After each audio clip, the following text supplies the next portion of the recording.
Hello and welcome to my video where I'm going to show you how to knit a 3D pumpkin. I'll be making this pumpkin from two halves which I'll seam together using mattress stitch. The reason for knitting it in two halves is because I want to knit it using flat knitting, and I think this is the best way of getting a really nice pumpkin shape and having evenly spaced lines down the sides. In order to begin knitting one of the halves, you need to cast on 3 stitches. I did this using the long tail cast on, but you could use your favourite method. Just don't cast on too tightly. For row 1, which represents the wrong side or the back of the knitting, you need to do 3 kfbf double increases. kfbf stands for knit into the front, the back and then the front again, and to begin you need to do all of the steps of a normal knit stitch, except you don't push the stitch off the needle. Instead, you pull the right hand needle towards you slightly, and then swing it around to the back. Take the needle down through the back of the same stitch you've just knit into, and do all of the steps of a normal knit stitch, except once again you don't push the stitch off the needle. Instead, you go into the front of the same stitch again, and do all of the steps of a knit stitch. And this time you do finish the stitch. And that's 1 kfbf increase completed, and that should have turned 1 stitch into 3. And again, so knit into the front of the stitch as usual, but you don't push the stitch off the needle. Pull the needle towards you slightly and then take it to the back. Knit down into the back of the same stitch, but again don't push the stitch off the needle.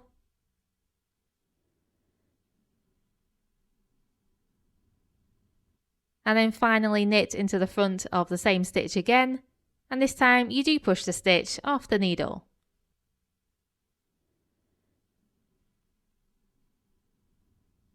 And that's the second kfbf increase completed.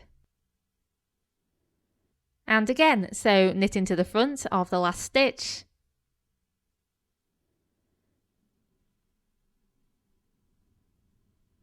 Knit into the back.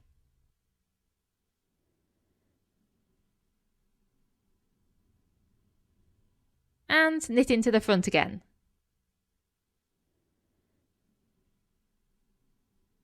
And that's 3 kfbf double increases completed. You should now have 9 stitches on your needle. For row 2, which represents the right side or the front of the knitting, you need to begin with a knit stitch.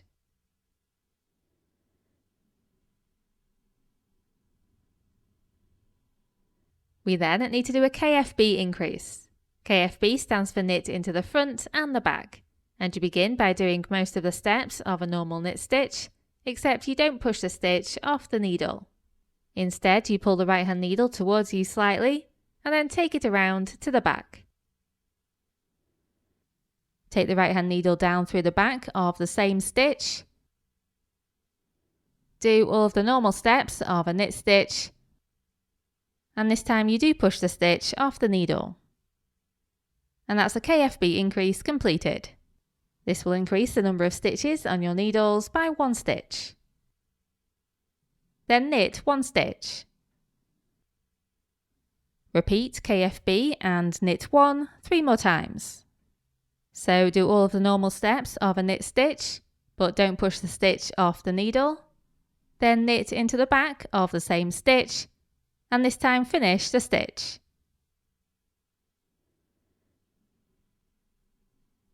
And then knit 1. Knit into the front, and then the back,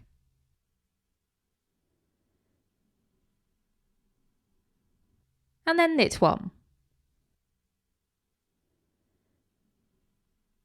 Knit into the front, and then the back,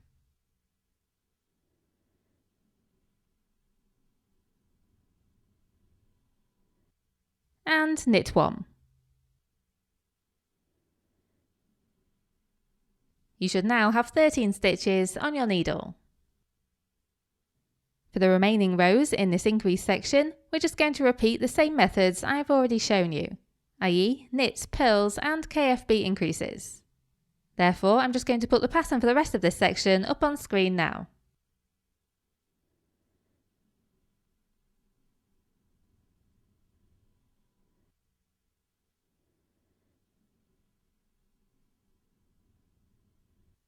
At the end of the increase section, you should have 42 stitches on your needles.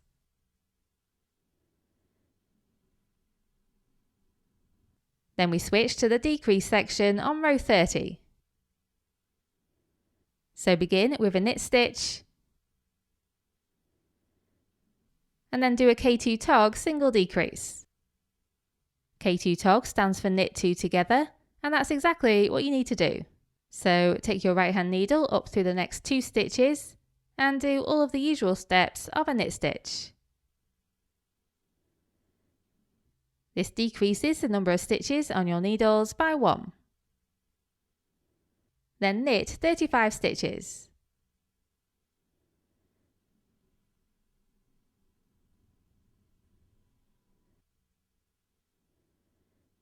Then do a K2 tog decrease. So take your right hand needle up through the next 2 stitches and then knit them together like so. And then knit 2. Then the remaining rows in this decrease section are just a repeat of what we've already done. So I'll just put the pattern for those rows up on screen now.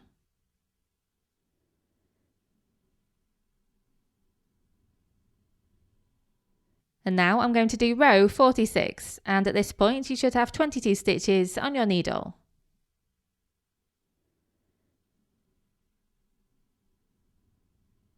Begin by knitting 2 stitches, and then repeat K2 tog and knit 2 5 times in total.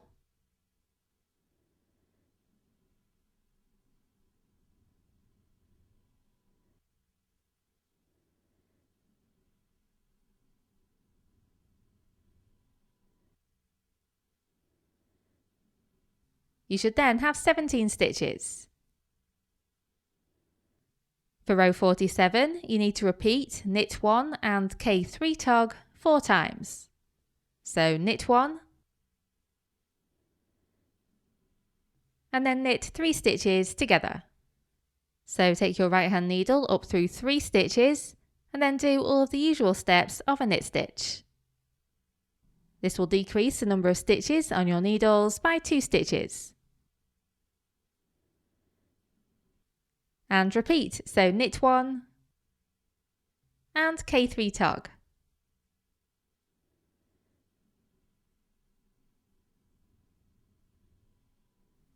Knit 1 and K3 tog. And repeat once more.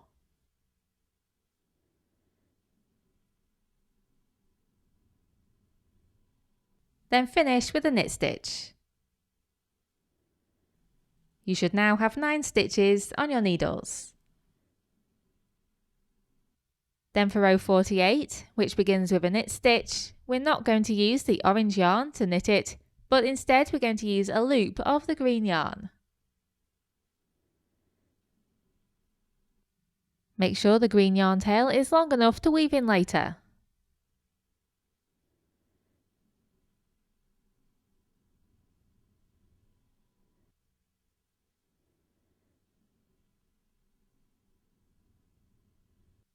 Then bring the working yarn to the front and purl a stitch.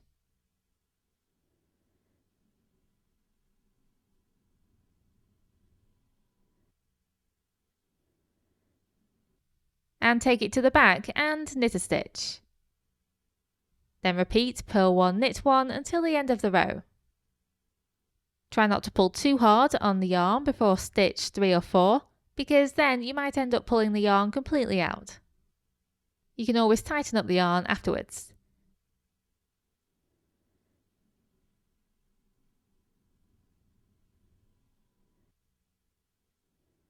You can then cut off the excess orange yarn, making sure to leave enough to weave in later. To stop the yarn unravelling, you can then tie these yarn tails together with a slip knot, like so.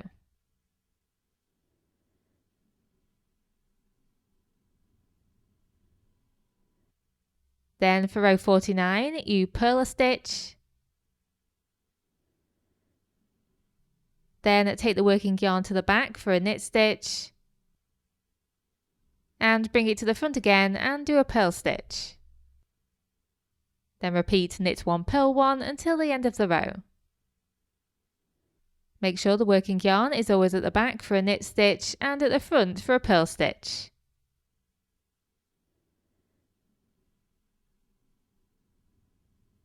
Now repeat those last 2 rows twice more, and that will give you a total of 6 rows of single ribbing.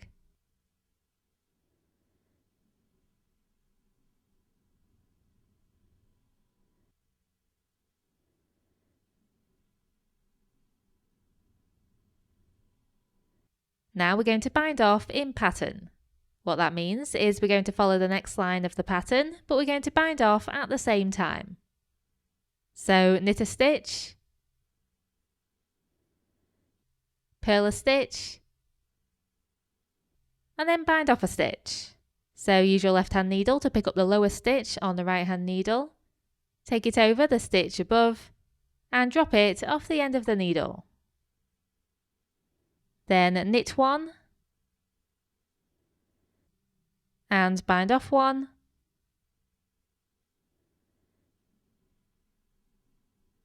purl 1, and bind off 1. And carry on like this, alternating between a purl stitch and a knit stitch until you've only got 1 stitch on your needle.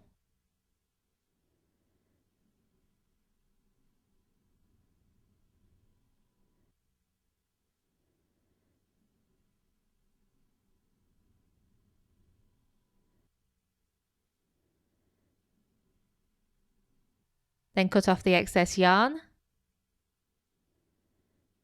Take the yarn tail through the last stitch and tighten. Note that you need to knit 2 of these pumpkin halves.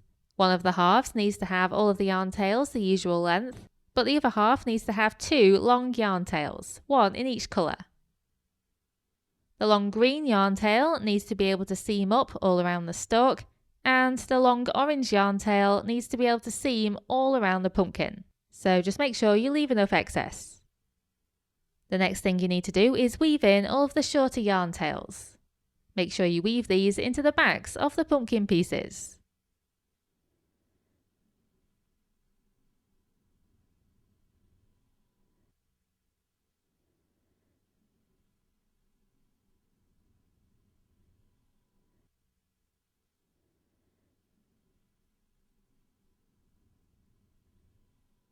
Here you can see the 2 halves I've knitted.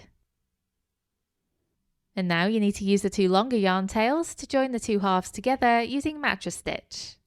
Make sure you use the green yarn to seam around the stalk and the orange yarn tail for the rest.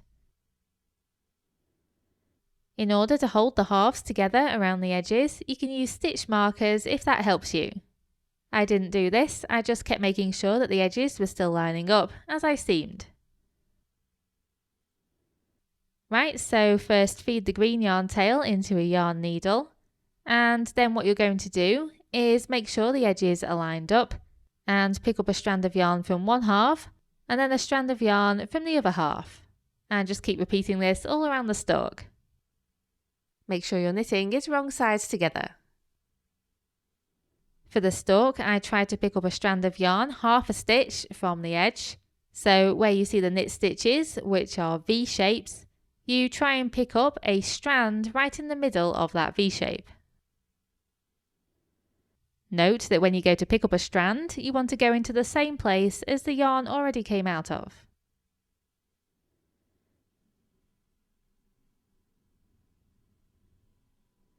Make sure that every inch or so you pull on the yarn, parallel to the seam, to tighten the stitches. Along the top of the stalk, I instead picked up 2 strands on each side.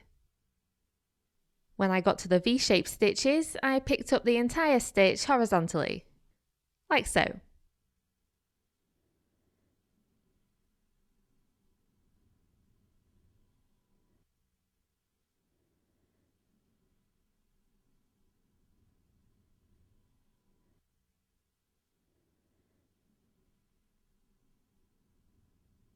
Once you've finished seaming this stalk, make sure you weave this yarn into the back of the pumpkin to secure it.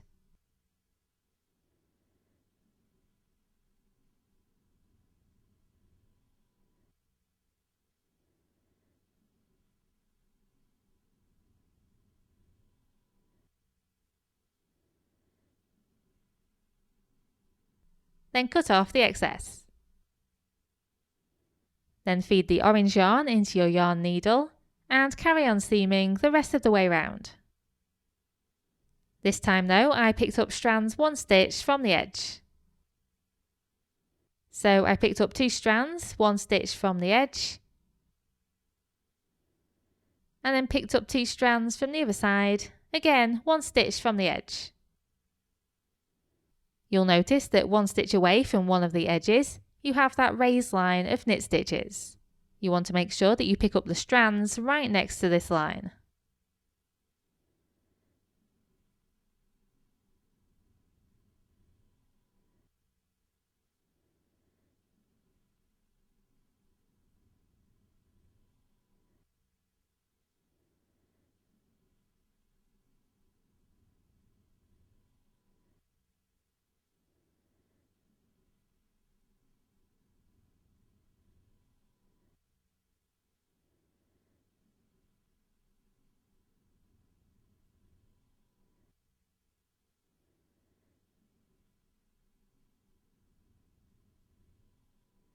Once you've seamed most of the way around, make sure you put stuffing into the pumpkin. Keep adding stuffing until you've made it into the shape you want, and also make sure to add some to the stalk.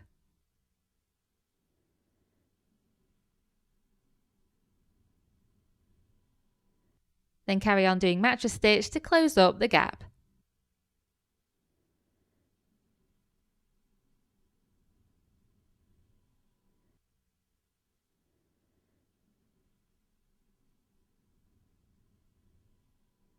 To finish, I wove in the yarn tail to secure it, and also went back and forth at the base of the stalk to make it a better, more upright shape.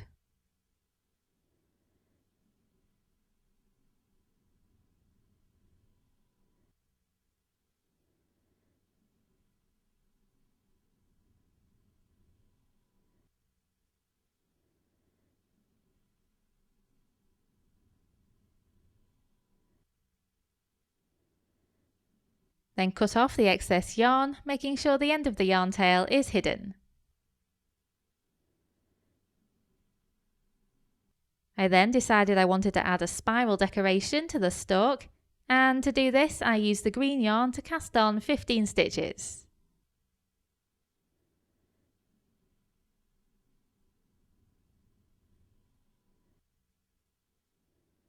Then I did a kfbf increase on every stitch.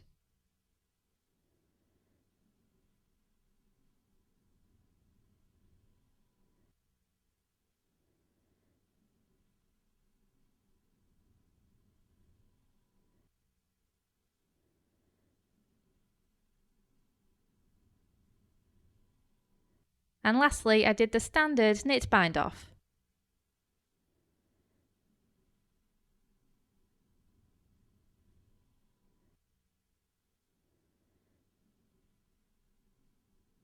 Note that if you want the coil to be longer, you just need to cast on more stitches at the beginning.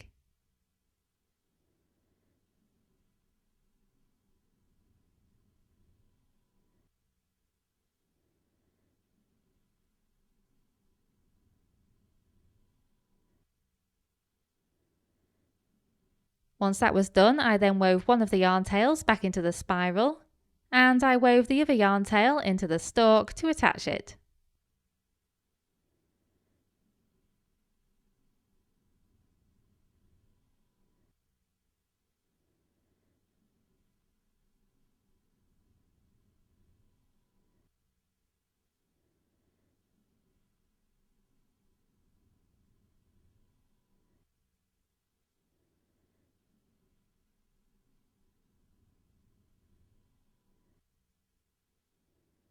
And here is the final result. I think it looks great as a decoration for autumn or Halloween, and I really hope you enjoyed this project. As a side note, if you want to make a wider pumpkin instead, where each half has 5 segments, then I'll leave a link to that pattern in the description box below. I really hope you like this pattern, and thank you very much for watching.